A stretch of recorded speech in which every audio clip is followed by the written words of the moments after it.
Hello guys, আজকে দেখো দোল পূর্ণিমা উপলক্ষে কিন্তু নাগের বাজারে বসেছিল হস্তশিল্প মেলা। আর সেই হস্তশিল্প মেলায় কিন্তু চলে আসলাম আমি, আমার ছেলে আর ছেলের বন্ধু আর আমার বান্ধবী। আর এখানে এসে যেটা দেখলাম শান্তিনিকেতনের ব্যাগ খুব সুন্দর সুন্দর বসেছে, আর ক্রিস্টালের ঘাস এরকম শোপিসও অনেক ছিল। আর ছিল বুটিকের বিভিন্ন রকমের কুর্তা, তারপরে তোমার প্যান্ট, শাড়ি, চান্দেরি শাড়ি, আর বিভিন্ন বুটিকের কিন্তু ব্লাউজ পিসগুলো খুব ভালো ছিল। আর ছিল ডোকরার জিনিসপত্র, ডোকরার হারের সেট, হ্যাঁ হ্যান্ডমেড সব হারের সেট। আর এখানে কিন্তু আজরাকের প্যান্টটা খুব সুন্দর ছিল, কালারটাও খুব সুন্দর ছিল, যদিও একটু রাত হয়ে গেছিলো।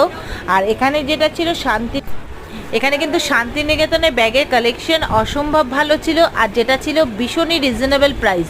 এত কমে শান্তিনিকেতনে ব্যাগ পাওয়া যাচ্ছিল আমি ভাবতেই পারিনি। আমি কিন্তু একটা ব্যাগ নিয়ে নিলাম, যদিও আমার ছেলে আমাকে এটা গিফট করেছে। আর